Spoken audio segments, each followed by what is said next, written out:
many of the English recusants survived. And I remember as a boy being told about the English martyrs and having a great love for them and admiration and honor for them. My father would show me the old medieval churches and he would say, these used to be ours. And I knew who I was and where I was. And that was very helpful as a child growing up, a strong Catholic identity. And then, when I followed the inspiration to go to train for the priesthood, I was sent to the English College in Rome, which was a great delight, not only because Rome's a fantastic place to be, but because the English College, which trains students for the priesthood, is the training place of the martyrs. It's where 44 of the English martyrs studied, and many more heroes of the faith learned about the faith and came back, signing a missionary oath, rather than to die than to give up the faith. And that was a great inspiration to be there. And many of those seminarians, my predecessors who had studied at the English College in Rome, ended up here, precisely here. This is where they died. Well, in this area, I knew that sister could tell us that the Tyburn tree stretched quite a distance. So literally here, so many of the seminarians of the English College ended their days. One of them, signing the missionary oath, said, "Potius hodie quam cras," rather today than tomorrow. There's so much to admire in those martyrs. It's great to be here. They provided, I think, an example of apologetics in their own day. When the first group of English college martyrs were travelling back to England, knowing they'd probably die for the faith, men like Ralph Sherwin and Alexander Briand, along with the Jesuit Edmund Campion, they stopped off in Milan to see Charles Borromeo, who always loved the English martyrs.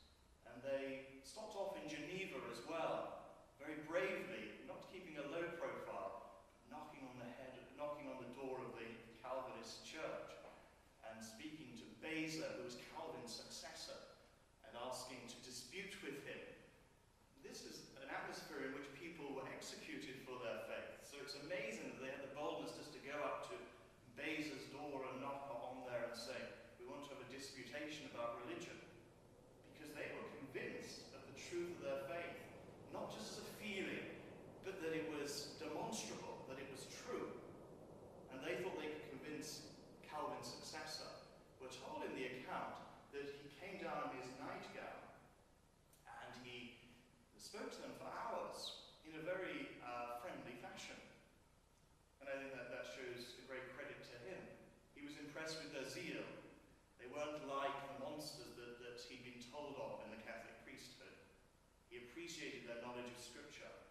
He wasn't converted, as far as we know, even on his deathbed, but I'm sure they made an impression on him. They were apologists. And that when they landed, remember, Edmund Campion, he frightened the whole nation. Everyone was after him. He wrote his 10 reasons for the truth of the Catholic faith, and all the scholars in England couldn't refute them. And he set up his printing press near Oxford, disseminating works across the nation secretly.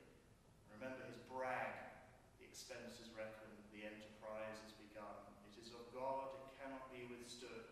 So the faith was planted, so it must be restored." And these were impressive figures. And we need again, I think, in our time, the same apologetic spirit. What is apologetics? Well, it doesn't mean apologizing for things. It means giving an apologia, which is the Greek word for a reason. To give a reason for the hope that is in us. They're the words of the first letter of St. Peter. That's what apologetics is, and we need it in every age. The early church martyrs needed it. The martyrs of the 16th century needed it. We need it today in our struggles. And there's an interesting link between this place and apologetics too. Very near here, Hyde Park Corner, Frank Sheed, who founded the Catholic Evidence Guild, used to stand on that corner and speak about the truth of the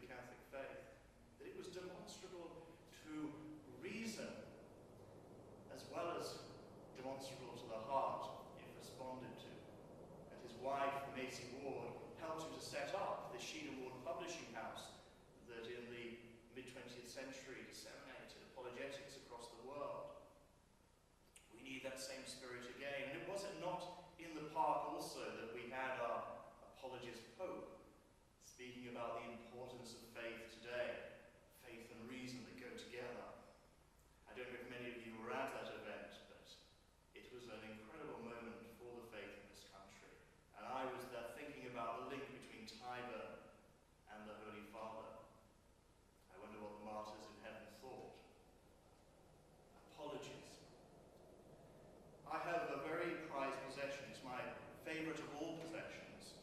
It's a book that was only published once, one edition only, from Douai in France, where the martyrs often were trained for the priesthood.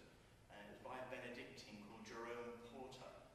And it's a book of the lives of the English saints, written in the mid-17th century for persecuted Catholics, so that they could remember where they came from, who they were, their identity. And as many of you know, I am the parish priest in Ramsgate, where the faith in England first began with St. Augustine's landing.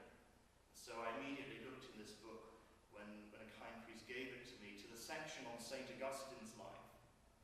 And at the end of that life, it had a kind of lament, a martyr's lament, a persecuted church's lament for England. It said, oh England, how have you abandoned the faith that you were once connected to from the earliest times? And it gives three particular points of reference that the saints of old, all the saints in that book of the lives of the saints, all of them were loyal to the Holy Father, the Pope. And the lament says, why have you given up this allegiance to the Vicar of Christ? It was Pope Gregory the Great who sent the faith to this country. The faith in England doesn't make sense without that root.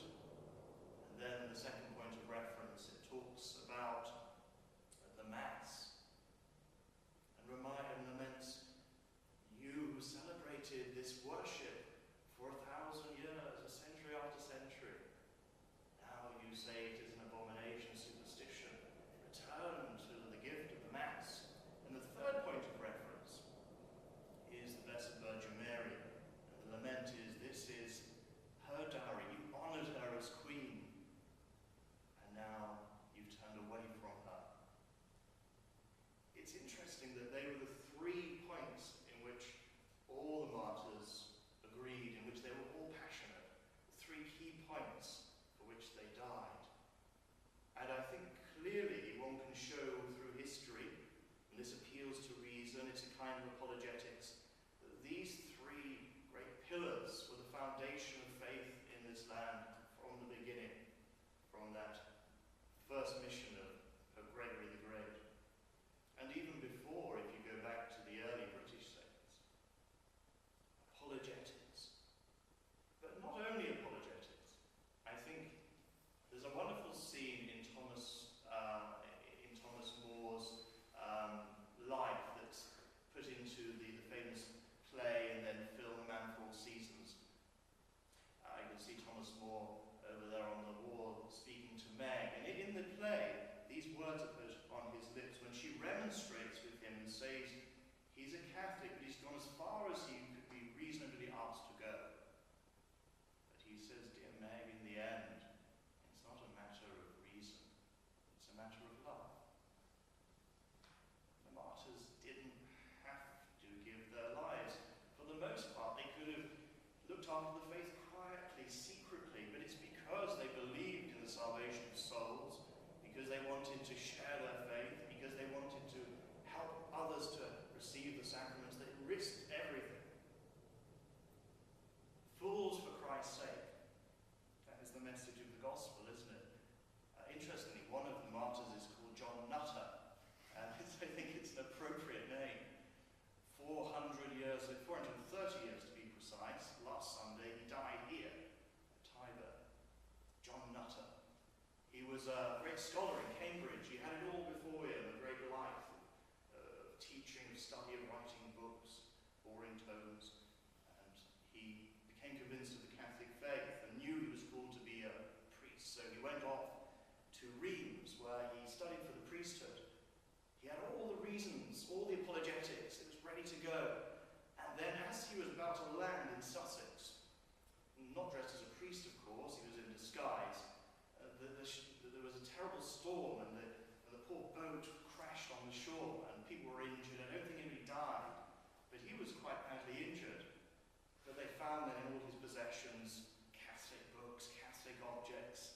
game was up. All that learning, all that training, he was captured, he was put in Marshalsea prison. That was the end of his mission. So it seemed. You see, God is always in control, and that's what gives us hope. That as he was in that prison with those rough men of all types, not just persecuted Catholics, he preached to them and taught them about the Catholic faith.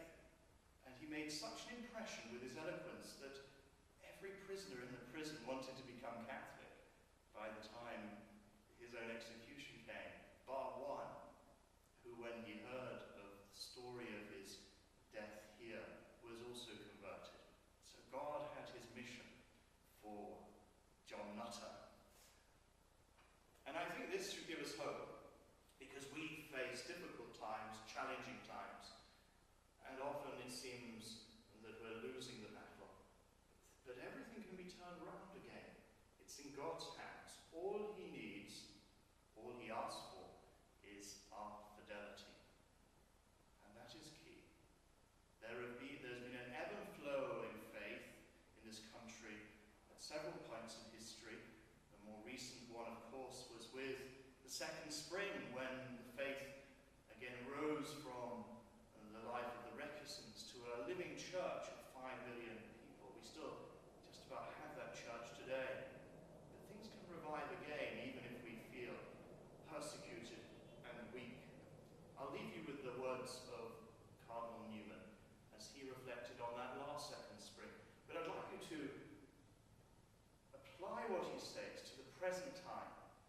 The Second Spring, the revival in Catholic life, doesn't fulfill the desire of the martyrs. The martyrs are still praying for us now. They shed their blood for us, and that remains efficacious. Their prayer remains. So here, for the final reflection, is the passage from Newman's Second Spring sermon about these martyrs. Can we religiously suppose that the blood of our martyrs, 3 centuries ago since, shall never receive its recompense? Those priests, secular and regular, did they suffer for no end, or rather for an end which is not yet accomplished?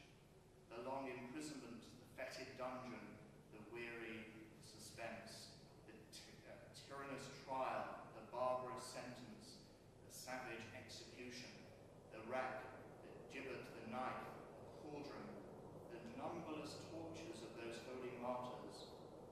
O my God, are they to have no reward? Are thy martyrs to cry from under thine altar for their loving vengeance on this guilty people, and to cry in vain? Shall they lose life and not gain a better life for the children of those who persecuted them? Is this thy way, O my God, righteous and true?